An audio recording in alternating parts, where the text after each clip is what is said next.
Every legendary rap track has a secret story behind it, a moment that almost didn't happen, a beat that never was supposed to exist, a verse that came from pain, chaos, anger, or pure accident. Today, you will watch how legendary rap songs were really made. Let's get into it. Eazy-E, the rapper who didn't want to rap. Before N.W.A, before the fame, before the chaos, Eazy-E was just a hustler from Compton who never imagined himself touching a microphone. After losing his cousin to street violence, Eazy decided that he needed out. Fast. He used his drug money to team up with Jerry Heller and start Ruthless Records. Meanwhile, Ice Cube had written a track called Boys in the Hood for another group. They rejected it. So Cube, Dre, and Eazy said, screw it, let's make our own group. But here's the twist. Eazy never wanted to be the face of anything. When Dre tried to get him on the mic, Eazy literally refused for 2 hours. Cube said in interviews that Eazy kept saying, "Man, I'm not no rapper. What do you want me to yell, to make hits?" But Dre heard something special in that high-pitched, tight voice. He kicked everyone out of the studio and worked with Eazy line by line. Fuck the Police, the song that made the FBI listen. After the world heard Boys in the Hood, N.W.A was unstoppable. Then Ice Cube brought Dre something new, a raw, angry, brutally honest protest track. Dre said nah, this is too harsh, but everything changed after Dre and Eazy were arrested for shooting paintballs. Suddenly, the harshness felt deserved. They released Fuck the Police. The FBI did not appreciate the honesty. They sent a formal warning letter to Ruthless Records, basically telling them, "We're watching you." During a Detroit show, police told N.W.A not to perform the track. 5 minutes into the show, they performed it anyway. Gunshots rang, the group sprinted off stage and literally ran from the police around the arena. Nothing but a G-thang. Snoop's first hit was recorded from jail. When Dre left N.W.A and started Death Row, something legendary happened. He met Snoop Dogg. But when they were working on Nothing But a G-thang, Snoop wasn't in the studio. He was locked up. With no fancy mic, no booth, no mixing, Snoop literally taped a headphone speaker to a jail phone as a makeshift mic and rapped his verse. When he got out, Dre told him, "Rap it again, but way smoother." Snoop originally delivered the verse aggressively. Dre coached him into a laid-back delivery that became Snoop's signature forever. It wasn't just a hit, it was the birth of an entire West Coast sound. Still Dre, written by New York legend.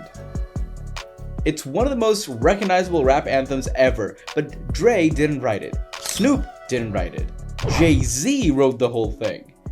Dre and Snoop were stuck for days struggling to find the right tone. Dre finally flew Jay-Z out.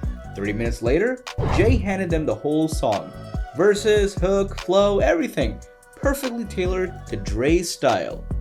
Scott Storch was messing around with a piano over Dre's drum pattern when Dre, eating a sandwich outside the room, suddenly yelled, "That's it!" The melody was born in seconds, the song was written in minutes, and the track became immortal. Fun fact, Eminem forgot he was in the music video.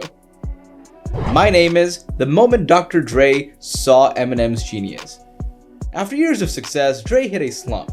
No inspiration, no direction. One day, while listening to demo tapes with Jimmy Levine, a chaotic, fast-rapping, high-pitched voice blasted from the speaker. Dre sat up. "Who the hell is this? I need him here." Eminem pulled up days later. Dre was shocked to see he was white. They went straight to the studio. Dre hit play on a beat.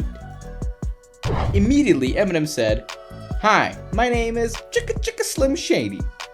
Everyone in the room stopped. It sounded weird, childish, almost annoying, but annoyingly catchy. Eminem freestyled the whole first version. When he finished, he said, "Nah, that sucks, start it over." Dre grabbed him. "Are you insane? We're not deleting that." The silly hook, born from a joke Eminem almost threw away, became one of the most important introductions in rap history. Forget about Dre, Eminem's return gift. Eminem felt Dre saved his life. Literally.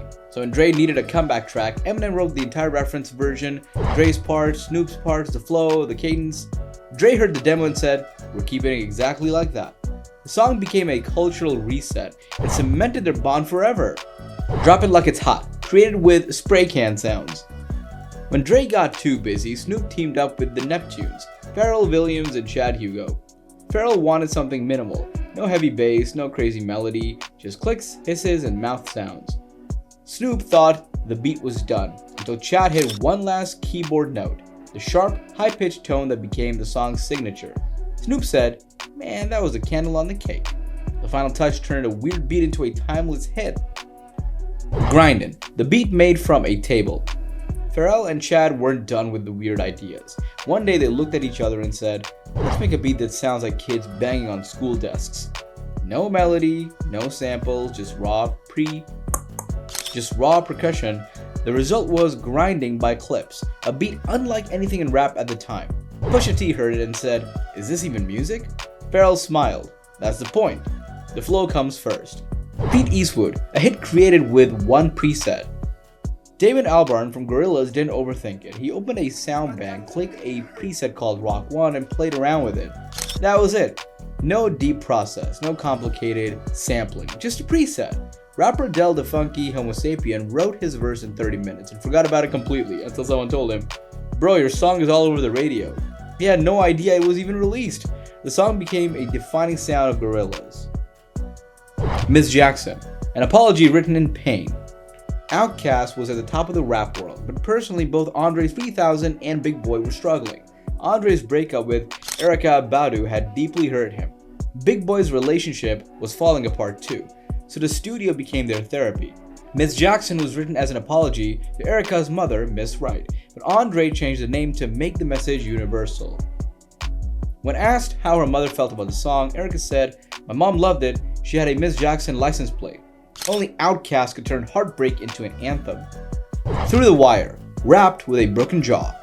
In 2002, Kanye West nearly died in a car crash. His jaw shattered in multiple places. Doctors wired it shut with metal. Kanye should have rested. Instead, he went straight to the studio, face swollen, mouth barely opening, and rapped Through the Wire. The title wasn't a metaphor. He literally rapped through the wires in his jaw. Pain created innovation.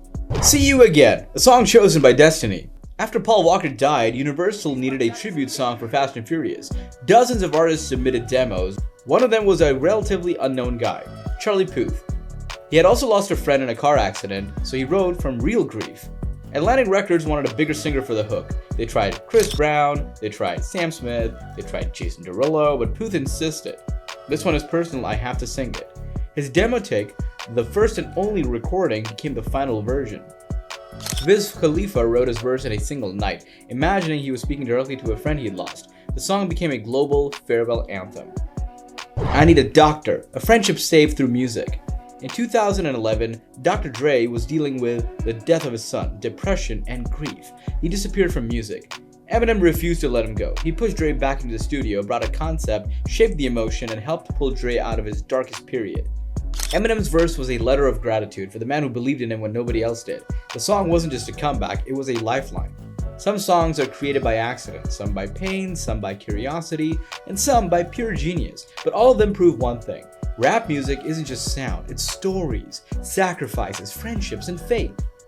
If you enjoyed this video, don't forget to hit the like button and subscribe. It really helps support the channel. If you have ideas for future videos or legendary rap stories you want to see next, drop them in the comments below. I read every single one.